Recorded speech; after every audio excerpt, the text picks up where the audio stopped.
Hello, bachcho. Let's read the question. The question is saying which one of the following is correct for a normal human? Option A में है pH of the urine is around 8. B में है on an average 25 to 30 mg of urea is excreted via urine. C में है presence of ketone bodies in the urine is an indicator of diabetes mellitus. D में है relaxation of smooth muscle and bladder and simultaneous contraction of urethral sphincter causes the release of urine. तो आइए देखते हैं हम इसका की concept. तो अगर हम बात करें इसके की कंसेप्ट की तो इसका की कंसेप्ट हो जाएगा यूरिन। तो अगर हम यूरिन की बात करें तो ये क्या है, इट इज ए ट्रांसपेरेंट, ये एक ट्रांसपेरेंट लाइट येलो कलर्ड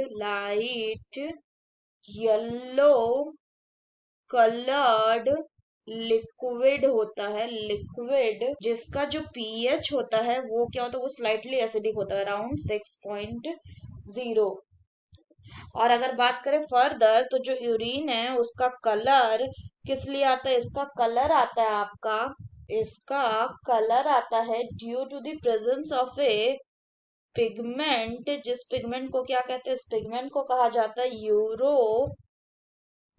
क्या कहा जाता है, यूरोक्रोम, जो कब बनता है, which is a breakdown product of haemoglobin. Further अगर हम बात करें तो जो यूरिन है इसमें water and other substances present होता है, जिसमें कि अराउंड 95% वाटर होता है एंड रेस्ट जो है ये क्या होता है, ये अदर सब्सटेंस जैसे कि यूरिया एक्सेट्रा, अदर सब्सटेंसेस। तो अगर हम बात करें फर्दर तो ऑन एन एवरेज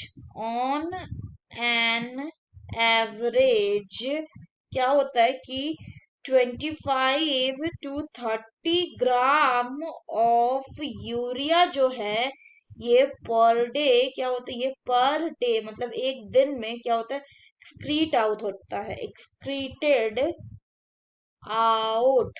और यूरिन जो है वो एक दिन में कितना बनता है, तो जो यूरिन है वो एक दिन में होता है around 1 to 1.5 litre per day.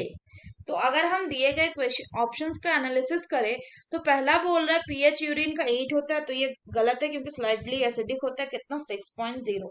सी दिख रहा है, बोल रहा है कि presence of ketone bodies in the urine is an indicator of diabetes mellitus.